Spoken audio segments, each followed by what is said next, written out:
Voici 3 raisons pour lesquelles ce projet agricole a déjà échoué. Ce projet de maraîchage a déjà signé sa fin dès sa création. Alors, retrouvons après le générique, je vais partager ces 3 raisons-là pour lesquelles ce projet ne peut jamais aboutir à sa fin.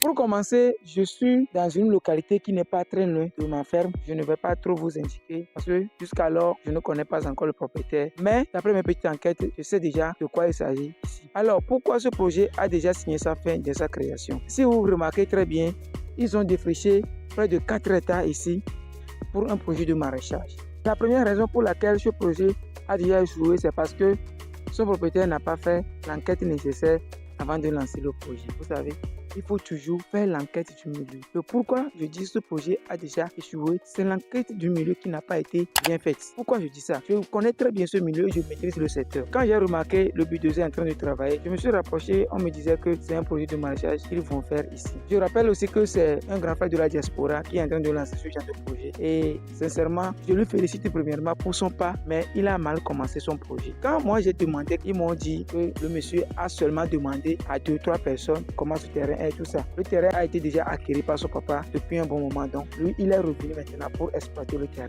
Mais la première erreur qu'il a fait, c'est qu'il n'a pas mené une enquête à fond. Ce terrain sur lequel je suis est un terrain inondable. Vous savez, pour lancer ce genre de projet ou bien pour payer un terrain agricole que vous allez utiliser pour un projet ou bien que vous allez mettre en exploitation, que ce soit projet agricole, projet d'élevage, projet de maraîchage et autres, il faut toujours payer ce terrain pendant la saison pluvieuse. C'est très important. Payez toujours vos terrains agricoles pendant la saison pluvieuse parce que c'est pendant cette saison que vous saurez comment est l'état de ce terrain-là. Quels sont les problèmes qu'il faut résoudre, comment est la serre. Ici, la serre n'est pas mal.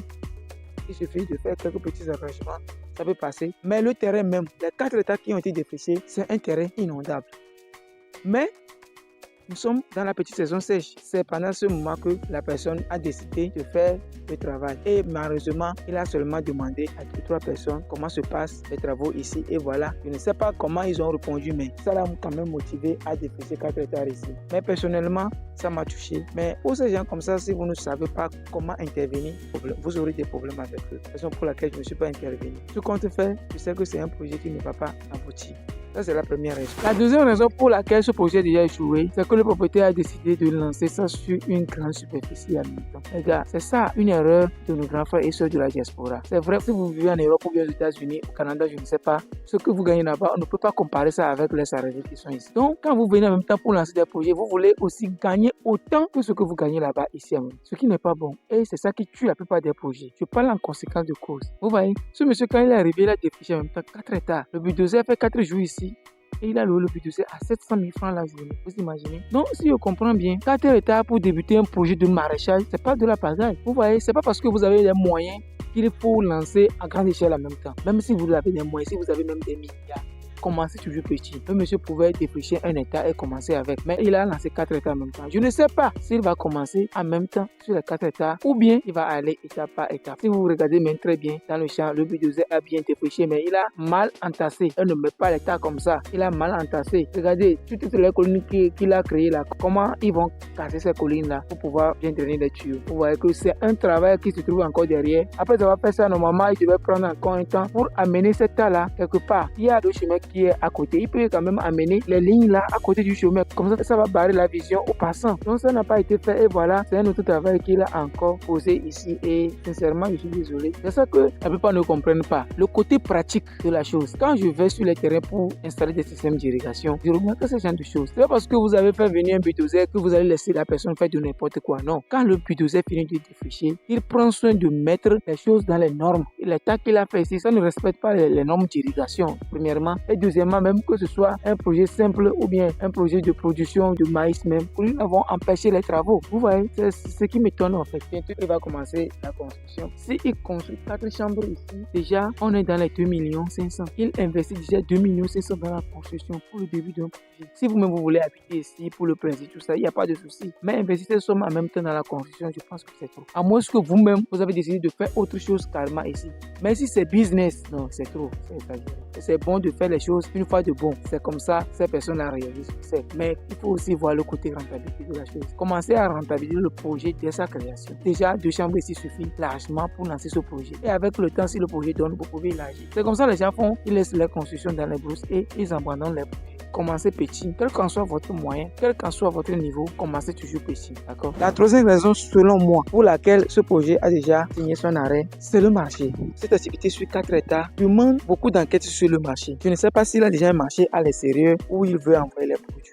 Je ne sais pas. Mais si c'est nos marchés locaux, je pense qu'il va beaucoup souffrir avant d'aller décoller ses produits. Donc, la grande étude se fait au niveau du marché. On produit pour vendre, on ne produit pas pour produire, on produit pour vendre. Si vous produisez, vous n'arrivez pas à vendre, là, vous me donnez pas produire. Je connais des gens qui ont été victimes du problème du marché. Ils n'ont pas su étudier le marché, ils n'ont pas su trouver leurs clients en temps. Et voilà, ils se sont retrouvés dans l'obligation de brader leurs produits. Et quand vous bradez les produits agricoles, c'est très énervant. Une production que vous avez engagé 100 000 francs dedans, vous serez obligé de vendre cette production-là à un prix de 50 000 francs.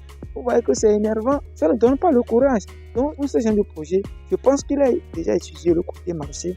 Mais personnellement, je prie pour lui pour que le projet réussisse. Parce que à ce niveau, l'autre fois, j'ai demandé quand même à lui parler, mais ça n'a pas été possible. Donc, et le budget qui a passé sur 4 hectares, c'est pas grand-chose. Comparé à ce qu'il va investir ici, c'est pas encore grand-chose. Pour moi, l'essentiel, c'est qu'il choisit les collines, mais là où c'est un peu monté, de commencer là-bas. Et pendant la saison, même il verra.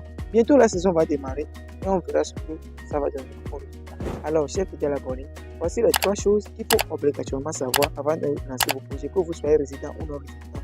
Il faut premièrement savoir, avant de payer terrain, il faut toujours mener une petite enquête et payer toujours vos terrains pendant la saison prévue. Très important, ça va. Le deuxième côté, c'est de commencer toujours petit. Quels qu'en soient vos moyens, vous pouvez être millionnaire, commencez petit. Je ne dis pas de commencer sur 1 carré, 2 carrés, non. Mais ce monsieur pourrait commencer sur 1 hectare. Ça va étroitement limiter ses dépenses. Vous voyez. Et le troisième côté, c'est de voir le marché. Sur quel marché il faut recourir. Alors, je m'arrête ici. Pour ceux qui me découvrent pour la première fois, je suis Connect Mazan, entrepreneur agronome du terrain. Et sur cette chaîne, je donne des conseils, pas d'agriculture, d'élevage et d'agro-business. Alors, si ma tête vous plaît, abonnez-vous, activez la cloche pour être au parfum de nos prochains contenus. Et n'oubliez pas de partager massivement la vidéo. Alors, pour ceux qui n'ont pas regardé ma vidéo sur les résultats que nous avons obtenus après avoir appliqué certaines méthodes sur nos papayers, pour changer ces papayers-là, mâles ou papayers femelles, je vais laisser la vidéo ici. Allez regarder là et vous allez voir comment nous sommes arrivés à changer le cesse de nos papayers qui se trouvent dans notre ferme. Alors, chers fidèles abonnés, on se voit à la prochaine vidéo. Je vous remercie. Rendez-vous sommet. Ciao, ciao.